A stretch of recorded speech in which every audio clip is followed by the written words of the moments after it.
Are you in a relationship now, No Pauline? po. How about you, Christian? No po. After Pauline, never ka nagkaroon ng karelasyon. Wala po, wala po. Oh. In love pa ba kayo sa isa't isa? Kasi, grabe yung tensyon eh. Pwede. Teka lang ha, May bago natitira nyo ba? sagutin yun, kailan kayo naghiwalay? Actually, nung isang araw lang. Fresh na fresh naman pala. Maganda ang relasyon Nakuha nila. niyo agad? Nakilala ko kasi sila. Nakasalubong ko sila sa terminal. Ang sweet-sweet nila. Oh, tapos. Kinausap ko sila. sabi? Inalam ko ang story ng kanilang pagmamahalan. Oh. Tapos, Gumawa ako ng paraan para masira sila. Hoy! Para may guest tayo for today's video. para umabot sila. Para umabot. Pasensya na kayo. Huwag kayong mag-alala. Bukas gagawa kami ng paraan para magkatuluyan kayo. Okay? Hindi, January sila Kaya- January lang this year.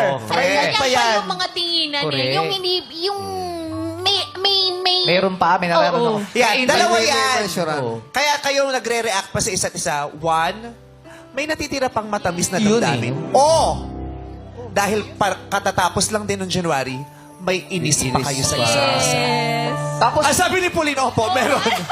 pero tama ba? Bagong taon ba kayo naghiwalay? Opo. January 1, as in bagong taon? After po ng 12 midnight, pumunta siya sa Ano ba yun? Bakit naman? Hindi kayo ba yung fireworks? Hindi, dapat celebrate natin yung mga Hindi tayo dapat umiiyak pag holiday, pag birthday, pag graduation, pag Christmas, pag New Year. Dapat sineselebrate natin yan. Pati yung araw na yun. Bakit Ba't hindi sa ganun? ibang araw? Ba't hindi na lang sa 3 Kings? My God, New Year! After putukan? New Year, new life, new hope. My God, Christian, why did you do that? Why couldn't you wait for another week, another month, another day? Why that day? Oh my God. New Year, grabe. Parang new beginning ba? Maganda yung pasok ng taon. Alam mo, ang bigat doon ha. Ang painful for a start. Oo. For a start! First memories! Yes, first memory namin ni Ann yung for a start. Anyway, ba't New Year? Ikaw naman, Christian. Actually po kasi Huwag nung... mo akong ma-actio ako. Sila pre! Charot. Ano yung Christian? Kasi... Actually po nung New Year po kasi, after nung... gusto ko po kasi siya makausap din. Ang time na yun. Gusto ko makipag-ayos. So I really wanted to see her. Bakit mo siya brinik nung New Year? Why New Year? Actually po siya yung...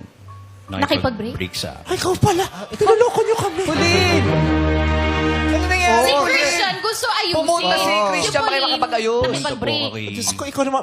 Nagigigil na kasi puli. Ibablower ko yung bangs ng 8 piraso. Bakit? Marami ba siya kinain fruit salad? Sabi ko po, huwag po siyang pumunta ng New Year. Kaya ako rin po siya binablock dati kasi ganun siya kakulit. Sabi ko, palamigin niya po muna ako.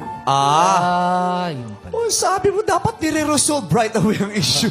Pero po kasi pag galit po, wala naman po nasasabing maganda. Kaya nagpapalamig po ako. Yun naman pala din eh. Okay. Wala na tayong magagawa. Naghiwalay na kayo. Decision nyo yan. Yeah. Tsaka feeling ko, imbure na pa rin kayo sa isa't isa. Pero thank you so much for guesting. We have an episode. Kasi yung ngiti ni Christian, ganyan na yung ngiti ni Christian. Oo nga eh. Yung ganon. Anyway, gusto mo nang makakilala ng mga bagong girls? Opo. Nakipag-date ka na after her? Hindi po, hindi po. Okay ka na makipag-date ulit? Okay naman po. Okay ka na. Bakit Okay. mo sinuportahan po rin si Christian ngayon? Ano maghanap? Deserve naman po niya kasi mabait naman po talaga siya. Actually po, sobrang mahaba po yung pagpapasensya niya. Yun naman po ang alam kong kulang sa akin. Iba yung pag-unawa niya sa tao at saka pag-care. At dahil naniniwala kang deserve niya, supportahan mo siya.